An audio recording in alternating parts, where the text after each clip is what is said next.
There we go. Well, good evening, Harry. How are you doing, fella?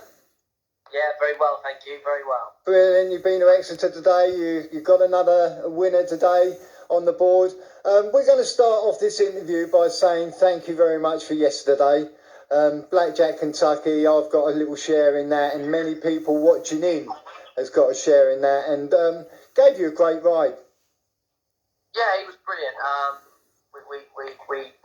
We jumped off, made the running, travelled very sweetly, jumped fantastic, and he put his down at the end and battled on really well. And, the horses behind him were pretty good, so I'd say it was probably a career best from him yesterday.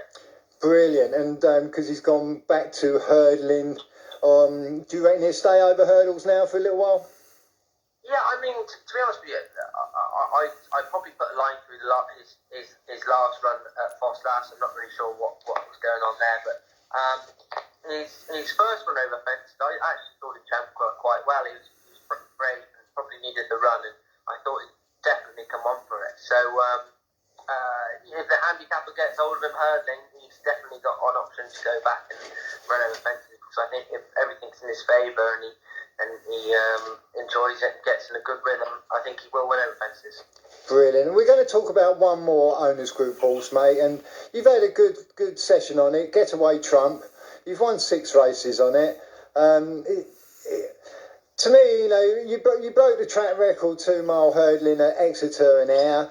Brilliant hurdler. How do you feel Trumpy is over the fences? Yeah, obviously he's been a fantastic horse, hasn't he? And just the sort of past 4, 5, 6 runs have been a little bit disappointing, haven't they, really? Because I thought at the end of his novice hurdle career, after he won the £100,000 race at Sandown, I thought he'd turn into a graded chaser and obviously progress and go on to be very, very good. Unfortunately, it hasn't been the case. He probably isn't in love with jumping fences. I'm not sure what it is, but he just probably doesn't have the confidence to attack them like I thought he would. So obviously Paul's done well with him. He's won 1 or 2 over fences. I can't really remember. Yeah.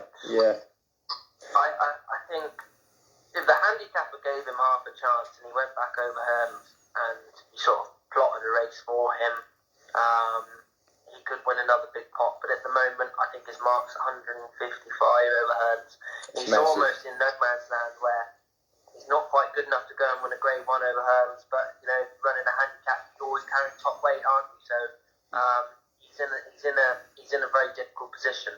Brilliant. Well, we'll start off then. Well, I say we start off. I normally start off by saying, how did you get into racing, Harry? What gave you the spur on? I suppose I've always had ponies and did a lot of hunting and a bit of show jumping when I was a small child, and then when I was 9 years old, I managed to get into pony racing, and I was lucky enough that one of my grandparents' good friends was Ron Hodges, and Ron Hodges sort of went and bought my first racing pony with my father one afternoon, and he bought half of that, and that was how I got into it. He was obviously very good to me. I learned a lot and started riding out with him when I was 11, and just worked summers, half terms, and I did a fair bit of pony racing and started riding against Megan Nichols, and Paul had then invited me up to ride out up there when I was 13. So I suppose from then on I thought that it was always going to be horses, really, and just spent every spare day I could riding out, and then I went amateur when I was 16. Fantastic. And who would you say is your inspiration? Who would you like? Who do you look up to?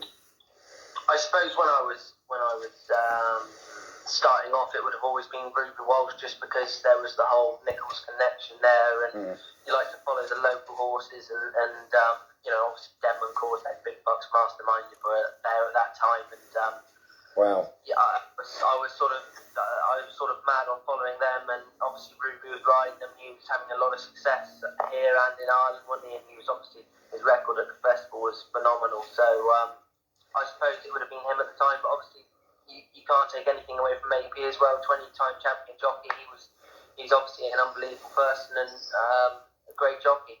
Yeah, we was lucky to have AP on a couple of weeks ago.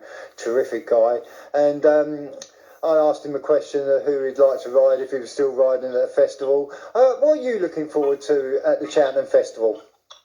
I've got a few rides this year. We've got a few in the handicaps, and I suppose Politolog will run in the champion chase. Obviously, he's up against it this year. Chacon Poursoir looks pretty awesome, doesn't he? But yeah. I think going into it, my best chance of bagging a grade 1 at the festival would be probably Brave Man's Game at the moment. Look, he obviously started off in an absurd at Chepstow and got beat by Soaring Glory. He won the Bet Hurdle on the weekend. But he's gone on, he's progressed, he's got better, and he won the Challow Hurdle by 10 lengths, which is a grade 1. And I think he could be the highest rated novice in the country at the moment, this side of the water. So I think he's my best chance of getting into the winners' enclosure. Oh, that's fantastic, mate. I say it's been an absolute pleasure you joining us tonight. Are you into any other sport then, or do you follow any football or anything like that? No, to be honest with you, You don't? I've got a pretty sad life, to be honest with you. It's either my job, racing, or farming. So I don't really have enough time to get involved with anything else. Brilliant. Well, we had a couple of people who was throwing questions at you, and one of them was quite funny. What was it like being beaten by a short head twice last week by Bryony Frost?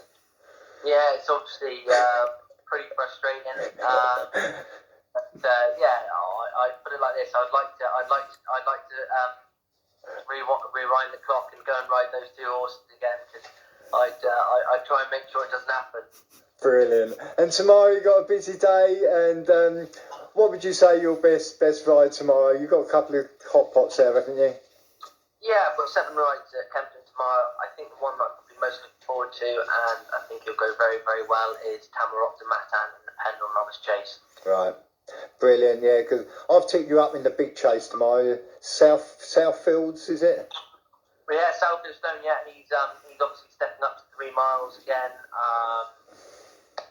The ground's on his side. He loves good ground. He loves Kempton as well. And obviously his form round there is pretty darn good. So if he gets into a good rhythm tomorrow, I think the ground will help him see the trip out. That's our only worry at the moment. So fingers crossed, conditions are on our side, and he should run very well.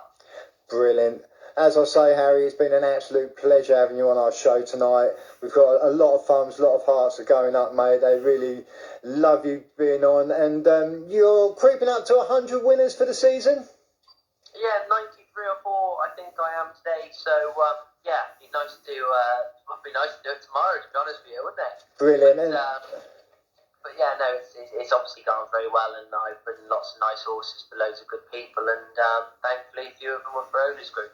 Brilliant. And your ambition is it to be champion jockey? Yeah, I mean, I'm a fair way behind at the moment, 15 behind or whatever it is, but you never know. That's a couple of good days racing, mate. You'll soon pick them up. I mean, Paul's horses might hit form, and to be honest with you, I was hoping Paul's horses were going to keep me in there, and Tizard's horses were going to claw it back. But I think Tizard's horses are just about to start to fire again. I rode a nice winner for them today, and we've got 2 months of the season to go, haven't we? So you never know what's going to happen. Absolutely, as long as you stay safe, mate, and you don't have any accidents, you'll have a good shout. And one day, mate, I predict you'll be champion jockey by very, very soon, mate. You deserve it. You're a fantastic guy, and we really appreciate you joining us tonight, Harry. And all the best for tomorrow. All the best for the Cheltenham Festival and for the rest of the season. And it's been a pleasure, pal. Gary, thanks very much. Always a pleasure.